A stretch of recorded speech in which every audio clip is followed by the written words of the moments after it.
శ్రీ మహాగణపతయే నమః. ఒక దేవత అనగానే అనేక రకాల శక్తులతో తత్వాలతో ఉంటుంది. ఆ శక్తుల్ని తత్వాన్ని తెలుసుకోవడానికి పనికొచ్చేవి నామాలు. కనుక నామాలు అంటే దేవతా జ్ఞానమునిచ్చేటువంటి సూచికలు అని గ్రహించాలి. అలా గణేశ అనే నామంలో మంత్రశక్తి చాలా ఉన్నది. అందుకే అది శబ్ద ఉత్పత్తి ద్వారానే చాలా శక్తినిస్తుంది. గణేశ, గణపతి నిరంతరం అనుకుంటే చాలు. అందుకే శ్రీ గణపతయే నమః, శ్రీ గణేశాయ నమః, ఇది పెద్ద మంత్రం. నిరంతరం గణేశ స్మరణ చేసేవాడికి ఎన్ని రకాల సిద్ధులు వస్తాయో పురాణాలు చెప్తూ ఉన్నాయి. ఇక్కడ గణేశ అనే నామాన్ని పలకడమే కాదు, భావించాలి.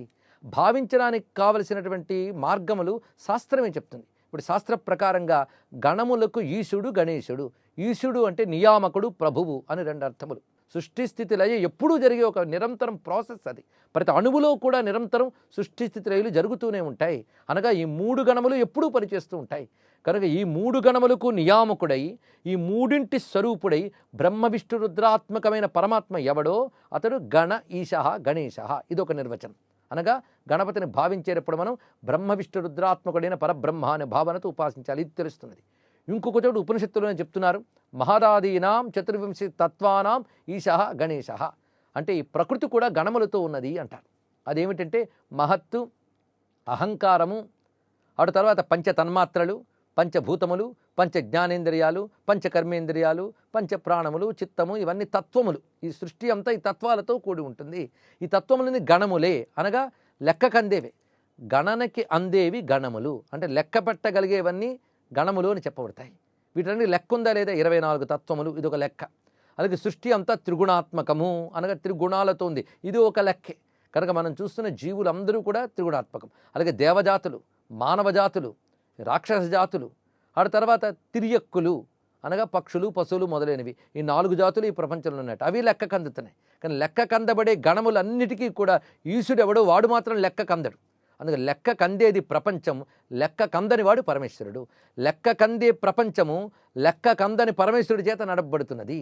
ఈ రెండు కలిపి చూసి ప్రపంచానికి నాయకుడే గణేశుడు. కానీ గణం అంటే ప్రపంచం, ఈశ అంటే ప్రపంచ నియామకుడైన పరమేశ్వరుడు. అంత అందమైన భావం ఉన్నది ఇక్కడ. అందుకు ఈ ప్రపంచమంతా కూడా ఈ చతుర్వింశ తత్వములతో కూడినది. అంటే మహత్తు, అవ్యక్తము, పంచతన్మాత్రలు ఇత్యాది 24 తత్వములే గణములు. వాటికి నియామకుడై సృష్టిని నడిపేటటువంటి పరమేశ్వరుడే గణపతి. ఇంత అందంగా గణేష్ శబ్దానికి అర్థం ఉన్నది. ఇంకా రకరకాలైన భావాలు చూస్తే మన శరీరంలో ఇంద్రియ గణములు ఉన్నాయి. ప్రాణములు కూడా మొత్తం 11 చెప్పబడుతున్నాయి, ఇవి గణములే. వీటికి కూడా నియామకుడే మన హృదయంలో ఉన్న పరమాత్మయే గణేశుడు. అన్న గణపతి తత్వం ఆత్మతత్వానికి ఏ విధంగా తీసుకువెళుతుందో పరిశీలించాలి. ఇలా అనేక కోణాల్లో మనం పరిశీలిస్తే మనం చూసే ప్రపంచమంతా అనేకం. అనేకం అంటేనే గణం, సమూహము అని అర్థం కదా. అనేకం ప్రపంచం, ఏకం పరమాత్మ. అందుకు అనేకమైన ప్రపంచానికి నియామకుడైన ఏకం అద్వితీయం బ్రహ్మ ఎవడో అతడు గణేశుడు. కనుక గణం అనేది అనేకత్వాన్ని, ఈశ అనేది ఏకత్వాన్ని తెలియజేస్తున్నది. అనగా అనేకములందు వ్యాపించిపోయి ఉన్నటువంటి ఏకస్వరూపుడెవడో వాడే గణేశుడు. ఇదే ఏకం సత్ విప్రా బహుధా వదంతి అని చెప్పినటువంటి ఉపనిషద్ భావానికి కూడా తెలియజేస్తున్నది. గణేశతత్వం అనేక ఉపనిషద్వాక్యాల సారం ఉన్నది, ఆ నామంలోనే కనబడుతున్నది. అదే అర్థం గణపతికి కూడా మనం చెప్తున్నాం. అందుకే నిరంతర గణేశ నామస్మరణ ఇంత ఉత్కృష్టమైన ఫలితాన్ని ఇస్తూ ఉన్నది. పైగా గణ్యంతే సంఖ్యాయంతే జీవా తేషాం పతిత్వాత్ గణపతి అని మరొక అర్థం చెప్తున్నది. లెక్క కందేవి జీవులు, లెక్క కందని వాడు ఈశ్వరుడు. ఆ భావాన్ని కూడా ఉపనిషద్వాక్యమే స్పష్టం చేస్తున్నది. సృష్టిలో ఏదైనా లెక్క కందుతుంది, ఇది గుర్తుపెట్టుకోండి. నేను లెక్క పెట్టలేనండి అనొచ్చేమో కానీ లెక్క కందదండి అని మాత్రం అనలేం. సృష్టిలో ప్రతిదీ లెక్క కందేదే. ప్రధానికి లెక్క ఉంది. ఎంతమంది ఉన్నారు, ఎక్కడున్నారు, ఎప్పటి వరకు ఉంటారు, ఈ లెక్క ప్రతి వారికి ఉంటుంది. అంతే కదా. ఒక చోట ఉండగలం కానీ అన్నిటా ఉండలేం. కనుక ఎక్కడున్నామనేది ఒక లెక్క. ఎంతవరకు ఉంటారు, ఇది పెద్ద లెక్క. సృష్టిలో ప్రతి వరకు పరిమితి ఉంది. కనుక పరిమితులే లెక్క. లెక్క అంటే పరిమితి. పరిమితికి అందేది గణం, పరిమితికి అందని వాడు గణపతి. ఇది గ్రహించగలగాలి. అందుకే ఈ నామాన్ని భావిస్తూ ఉంటేనే భక్తి పొంగులు వారుతుంది. అది గణేశనామంలో ఉన్న ప్రత్యేకత. అంతేకాదు ఇందరిని నియమించేవాడు ఎంత గట్టిగా ఉండాలి. కనుక ప్రతివాడికి నియామకుడు ఎక్కడుంటా అంటే హృద్దేశి అర్జున తిష్టతి అన్నారు ఇక్కడ. ప్రతివాడి గుండెలో దాక్కుంటట. ఎలా అంటే దొంగలా దాక్కుంటట. దొంగ అన్నీ అతడే చేస్తాడు కానీ కనబడ్డు. ఆ కనబడకుండా ఉండేది చౌర్యవత్ అన్నారు ఇక్కడ. చోరుల్లా ఉంటాట. అందుకే స్థేనానాం పతయే నమః, స్థాయూనాం పతయే నమః, తస్కరాణాం పతయే నమః అని దొంగల నాయకుని చెప్పారు. ఆ దొంగ లక్షణం అంటే అన్నీ చేస్తూ కనబడకుండా ఉండడం, అది గొప్ప లక్షణం. ఇది ఎలాంటి లక్షణం అంటే దీనికి ముష్కరులు అని లోకంలో వాడుతుంటాం. ముష్కరుడు అన్న దొంగే. ఆ ముష్ అనే ధాతువుకి చోరుడు అని అర్థం. ఆ చోరత్వాన్ని ముష్ అంటారు. ఆ చోరత్వం కలిగిన లక్షణాన్ని మూషికము అని అంటారు. అనగా అన్నీ తీసుకుంటుంది, ఎక్కడుందో తెలియదు. ఇంట్లో ఎలకలున్నాయండి, అందుకే ఈ వస్తువు పెట్టిన చోట కనబడట్లేదు అంటాం, కానీ ఎక్కడుందో పట్టుకోవడం మహా కష్టం. అదేవిధంగా ప్రపంచంలో అన్ని అనుభవాలకి హేతువై మన హృదయం అనే కలుగులో దాగి ఉన్నటువంటి ఆ సూక్ష్మమైనటువంటి చైతన్య తత్వం ఏదైతే ఉందో జీవభావంతో చెప్పబడుతూ మన హృదయంలో ఉన్నదే మూషికము అని చెప్పబడుతుంది. ఆ జీవభావానికి చైతన్యమిచ్చి నడిపించేటువంటి ఈశ్వర భావమే మూషిక వాహనారూఢుడైన గణపతి అనడంలో ప్రధానమైన అర్థం. బలవంతుల్లో చాలా గొప్పవాడు.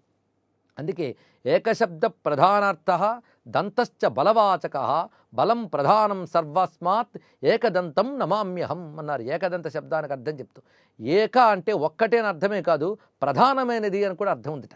అందుకే వాడు ఒక్కడేనండి అంటూ ఉంటాం, అంటే ముఖ్యమైన వాడని చెప్పేటప్పుడు. కానీ ఏకం అంటే ప్రధానము అని అర్థం, దంతం అంటే బలం అని అర్థంట. అందుకే ఏనుక దంతి అంటే దంతములు కలది అని మాత్రమే కాకుండా బలమైనది అని అర్థంలో వాడుతూ ఉంటాం మనం. కనుకని దంతం అంటే బలము, ఏకం అంటే ప్రధానం. సృష్టి అంతటికి ప్రధానమైన బలమెవడు, వాడు ఏకదంత స్వరూపుడు. ఇదే అర్థం. బలయుతులకు దుర్బలులకు బలమెవ్వడు, నీకు నాకు బ్రహ్మాదులకు బలమెవ్వడు, ప్రాణులకు బలమెవ్వండట్టి విభుడు బలము సురేంద్ర అన్నాడు కదా ప్రహ్లాదుడు. సర్వజగత్తికి బలమైనటువంటి వాడు. తద్విష్ణోర్బలమాహు. ఆ విశ్వవ్యాపకమైన మహాబల స్వరూపమే గణపతి. అందుకే విస్తారమైన ఆయన ఆకారం బలానికి సంకేతం. అందుకే గణపతి ఆరాధన వల్ల బలం వస్తున్నది.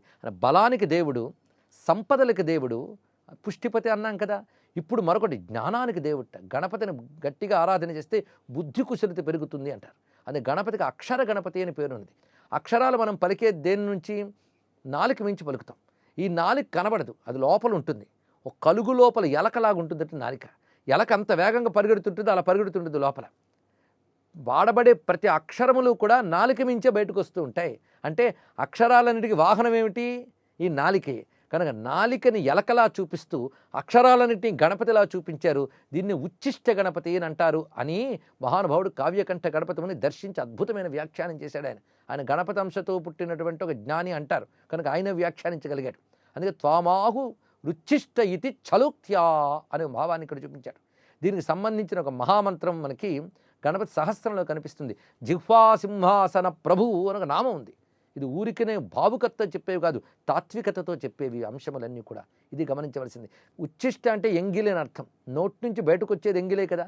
కనుక మనం వాడే అక్షరాలన్నీ ఉచ్చిష్టములే, ఎంగిళ్ళే. అంటే మన నోటి నుంచి బయటకు వస్తుంది ఆయన అర్థం. నోటి నుంచి దేని ద్వారా వస్తుంది? నాలిక మించి వస్తుంది. కనుక నోరు అనే కలుగులో ఎలకలా తిరిగాడుతున్నటువంటి నాలికపై వ్యాపించినటువంటి అక్షరస్వరూపుడు, జ్ఞానస్వరూపుడే గణపతి. అందుకే గణపతిని ఆరాధన చేస్తే అక్షర జ్ఞానం లభిస్తుందని పెద్దలు చెప్తూ ఉంటారు. అటువంటి జ్ఞానాధిదేవత అయిన గణపతికి నమస్కరిస్తూ సర్వం శ్రీ మహాగణపతి చరణారవిందార్పణమస్తు.